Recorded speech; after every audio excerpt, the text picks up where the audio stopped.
Assalamualaikum warahmatullahi wabarakatuh. Adik-adik semua, alhamdulillah di kesempatan ini Bapak masih bisa menyempatkan untuk melakukan pembelajaran di materi pelajaran anatomi fisiologi. Dan seperti biasa, Bapak masih akan melanjutkan bahasan yang pertama, masih di bahasan tentang sistem endokrin. Dan pokok bahasan yang Bapak akan jelaskan di materi ini yaitu tentang pemeriksaan fisik sistem kelenjar endokrin. Ya, sebelumnya kita sudah belajar tentang anatomi, kita belajar tentang pemeriksaan diagnostik kelenjar endokrin, dan sekarang tentang pemeriksaan fisik. Ya, nah, adik-adik semua, pemeriksaan kelenjar endokrin ini itu dilakukan dengan cara yang berbeda-beda, ya, pada masing-masing kelenjar. Seperti yang sebelumnya Bapak sudah jelaskan bahwa kelenjar itu adalah suatu substansi atau organ yang mana menghasilkan zat, sehingga zat itu bisa dapat berupa hormon. Nah, makanya dalam pemeriksaan fisiknya ini bisa dilakukan dengan cara apa saja, yaitu inspeksi, palpasi, perkusi, dan auskultasi. Dan itu biasanya secara umum pemeriksaannya seperti itu. Ya, inspeksi dengan cara melakukan pengamatan, perkusi dengan cara melakukan pembentukan, palpasi dengan cara perabaan, ya, dan auskultasi dengan cara mendengarkan dengan menggunakan alat stetoskop tentunya. Ya, yang pertama akan melakukan pemeriksaan kelenjar tiroid. Ya, nah ini pemeriksaan kelenjar tiroid, ya, untuk pemeriksaan fisiknya, ya. Itu bisa dilakukan dengan cara apa saja. Yang pertama dengan cara inspeksi, ya. Nah, inspeksi adalah mengamati. Pertama, melakukan pengamatan secara umum dengan cara bagaimana? Dengan cara melihat kondisi pasien, ya, meliputi biasanya apakah nampak kelemahan, apakah bentuknya seperti apa, lihat proporsi tubuhnya. Jadi proporsi itu membandingkan anggota tubuh satu dengan tubuh yang lain, itu seperti apa, apakah mencolok perbedaannya, pemeriksaan wajahnya, matanya. Nah, itu dengan cara mengamati, menginspeksi. Dan juga mengamati tentunya bagian leher, apakah tampak terdapat pembesaran leher, apakah lehernya simetris atau tidak. Itu dengan cara inspeksi, ya, kelenjar tiroid. Yang selanjutnya bisa dengan cara palpasi, ya. Nah, palpasi ini dengan cara melakukan perabaan di bagian kelenjar tiroid. Pertama, posisikan pasien dengan cara duduk, ya, duduk, dan pemeriksa tentunya di belakang pasien. Jadi pasien di depan, pemeriksa di belakang, yang pertama, ya. Yang kedua, letakkan yang ibu jari, yang ini ibu jari di bagian belakang leher di sini, ya. Ibu jari letakkan di bagian leher, dan keempat jari lain di atas kelenjar tiroid, ya. Nah, itu. Jadi itu letakkan ibu jari di bagian belakang dan empat jarinya di atas kelenjar tiroid, ya. Selanjutnya meminta pasien untuk menelan saliva, ya. Jadi menelan langsung biasanya, ya, air liurnya ditelan, dan perawat merasakan gerakan isthmus tiroid.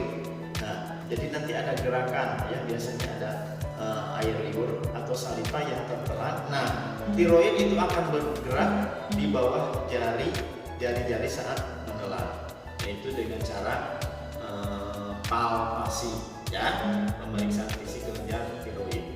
Nah, ini selanjutnya ada pemeriksaan fisik untuk tiroid itu dengan cara auskultasi. Nah, auskultasi ini pemeriksaan fisik dengan cara mendengarkan, tentunya dengan menggunakan alat stetoskop, ya, yang biasanya sering digunakan untuk bisa tensi, ya, untuk melihat tanda-tanda vital. Nah, pertama, apa yang dilakukan dengan cara pemeriksaan fisik auskultasi, yaitu dengan cara dilakukan pada daerah leher ya.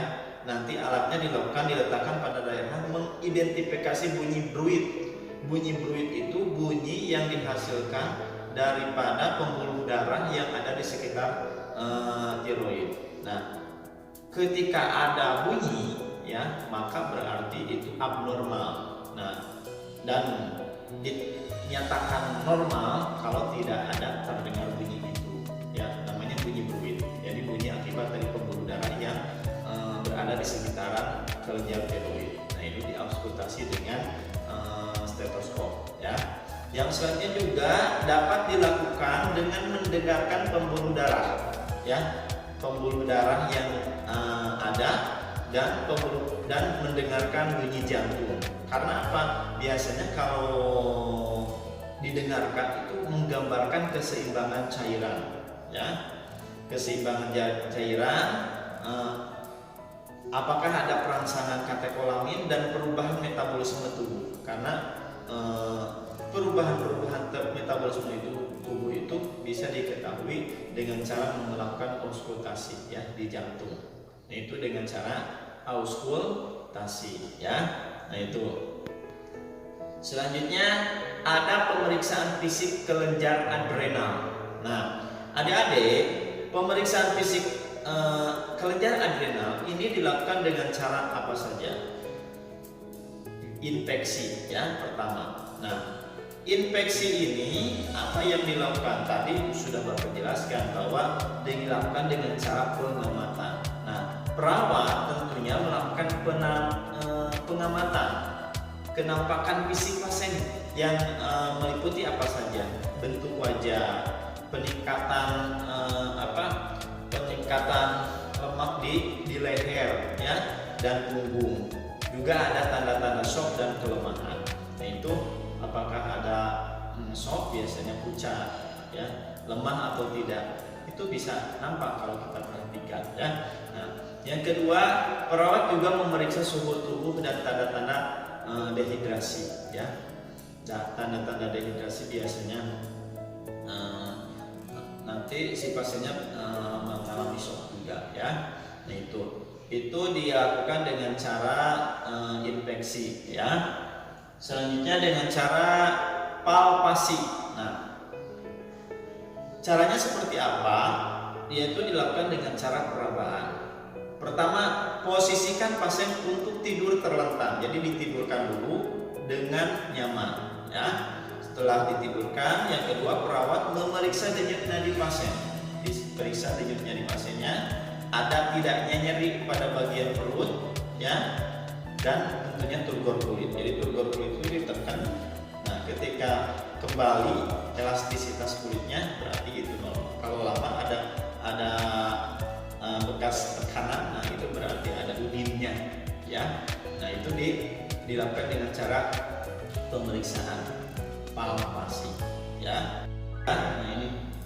Nah ini selanjutnya yaitu pemeriksaan kelenjar pankreas. Nah, pemeriksaan fisik kelenjar pankreas ini dilakukan dengan pemeriksaan sebagai berikut, yaitu bisa dengan cara infeksi pertama. Nah, infeksi seperti apa? Sama seperti kelenjar pemeriksaan yang lain ya, yang tadi Bapak jelaskan tiroid ya, adrenal, nah sekarang pankreas ya.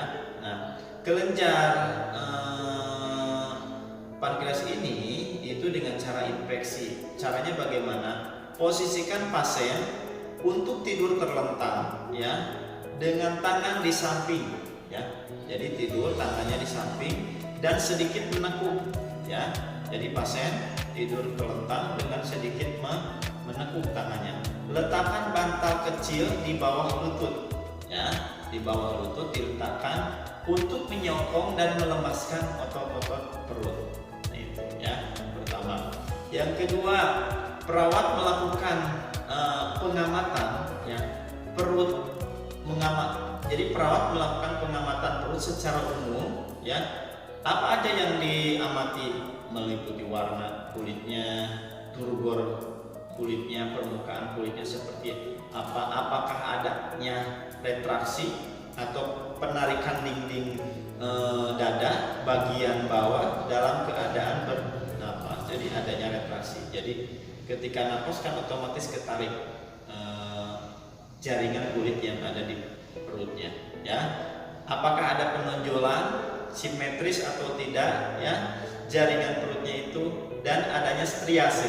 Striase itu garis-garis putih seperti yang bekas hamil. Nah itu, apakah ada striase seperti itu? Apakah ada kemerahan pada kulit karena peradangan daripada berlebihan, ya? Nah itu di infeksi yang pertama. Yang kedua, perawat memperhatikan posisi, ya, posisi, bentuk, warna, dan adanya inflamasi juga, ya. Juga mengamati gerakan-gerakan kulit, ya, pada saat inspirasi dan ekspirasi. Jadi kulitnya diamati, kan inspirasi otomatis ketarik, ya, ekspirasi juga dipengaruhi seperti itu. Nah itu untuk pemeriksaan kelenjar pankreas dari infeksinya. Yang kedua, ya, nah dengan cara palpasi, yaitu pemeriksaan dengan cara perabaan, ya, nanti diraba. Nah pertama apa yang dilakukan? Di palpasi ringan dilakukan dengan meletakkan tangan secara ringan di atas perut, ya, dengan jari-jari, ya, jari-jari kita ekstensi dan berhimpitan.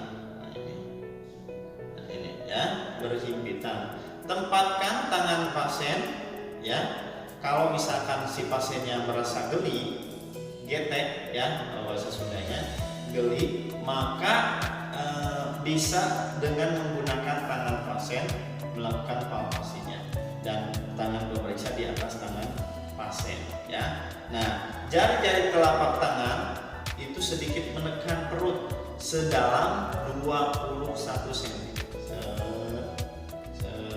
Ya, nah itu dilakukan palpasi, ya.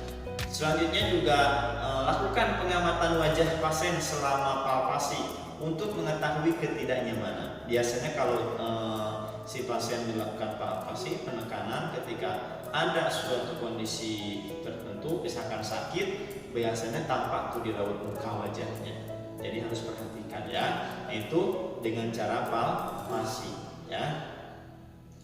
Nah, selanjutnya ini ada pemeriksaan auskultasi di pemeriksaan fisik kelenjar pankreas. Nah, caranya seperti apa kalau dengan cara auskultasi? Pertama, hangatkan bagian diafragma dan bel yang ada stetoskop, ya. Jadi nanti menggunakan stetoskop, letakkan sisi diafragma stetoskop di atas kanan bawah pada area khusus buntut, ya. Nah ini di sebelah kanan, ya, biasanya tepatnya di daerah perut bagian bawah di bagian kanan, ya. Nah, berikan tekanan yang sangat ringan, ya, sementara pasien diminta tidak berbicara, ya. Tekanan ringan, si pasien disuruh jangan berbicara. Dengarkan bisik usus dan dengarkan setiap bagian perut dengan cara auskultasi, ya. Yaitu itu dilakukan dengan pemeriksaan auskultasi, ya. Nah, selanjutnya untuk pemeriksaan fisik kelenjar paratiroid. Nah, kelenjar paratiroid letaknya itu di belakang kelenjar tiroid, yaitu tepatnya di bagian leher, tapi di belakangnya. Nah, dan pemeriksaan fisik pada kelenjar paratiroid ini diutamakan untuk mengetahui gangguan kekuatan otot, ya. Jadi untuk mengetahui gangguan pada kekuatan otot dan persendian yang berhubungan dengan kelenjar paratiroid, ya. Nah, makanya seperti apa itu bisa dilakukan dengan cara pemeriksaan infeksi otot, ya. Apa saja yang dilakukan dalam pemeriksaan infeksi otot ini? Pertama, tentunya perawat melakukan perbandingan sisi satu, ya, dengan sisi yang lainnya untuk mengetahui ada tidaknya atrofi atau hipertrofi. Apa itu atrofi? Itu penyempitan, kalau hipertrofi pelebaran ya pada otot ekstremitas ya, dengan cara seperti itu. Yang kedua, jika terdapat perbedaan dari kedua sisinya itu, ukur keduanya tentunya dengan menggunakan penggaris atau mistar ya, nanti diukur ototnya ya, apakah bentuknya simetris, kecilnya, besarnya, itu bisa diketahui. Nah, selanjutnya amati bagian otot dan tendon untuk mengetahui kemungkinan gangguan. Ya, biasanya ada perubahan. Ya, nah palpasi dilakukan saat otot istirahat dan bergerak secara aktif dan pasif untuk mengetahui adanya kelemahan. Yaitu, jadi ketika dia bergerak dan ketika dia istirahat ya si ototnya ya. Uji kekuatan otot dengan meminta pasien ya menarik atau mendorong tangan pemeriksa ya, misalkan ditarik nih, tangan pemeriksa ditarik ya atau mendorong ya. Nah itu bisa apa kekuatannya?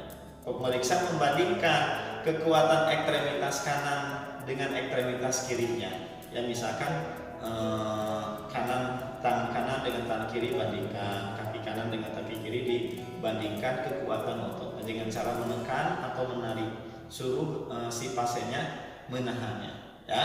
Nah itu kita bisa lakukan seperti itu. Juga bisa pemeriksa amati kekuatan suatu bagian tubuhnya itu dengan memberikan tahanan secara resisten, jadi secara terus menerus dan cara berubah-ubah ya. Lakukan palpasi untuk mengetahui ada tidaknya udim, bengkak ya di ekstremitas dan nyeri tekan ya. Jadi disuruh angkat kakinya, nanti pemeriksa menekan. Nah itu sejauh mana kekuatan tahanannya. Nah itu dengan cara infeksi otot ya. Nah bisa juga dengan cara infeksi persendian. Nah tentunya infeksi persendian ini si petugas itu untuk apa dilakukan ini? Ini untuk mengetahui adanya kelainannya persendian. Jadi infeksi persendiannya ya.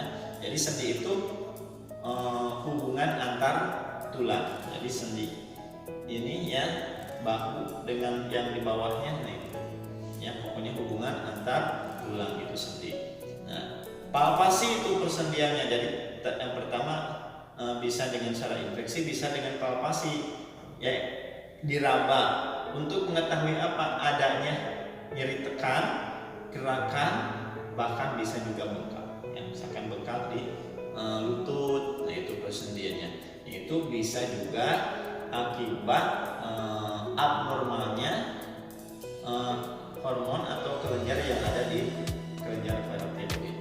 Nah itu pemeriksaan fisik tentunya untuk menunjang masalah yang terjadi pada sistem endokrin ini. Yang sebelumnya Bapak bahas tentang pemeriksaan diagnostik, nah ini pemeriksaan fisiknya ya, karena dua-duanya juga bisa menunjang terhadap masalah yang terkait dengan sistem endokrin. Nah itu ada di semua bahasan di pemeriksaan fisik yang Bapak jelaskan di sistem endokrin ini. Mudah-mudahan bisa dipahami. Kalau ada yang kurang jelas bisa chat di tutorial YouTube ini. Terima kasih atas perhatiannya. Mohon maaf apabila ada kesalahan. Wabillahi taufiq wal hidayah. Wassalamualaikum.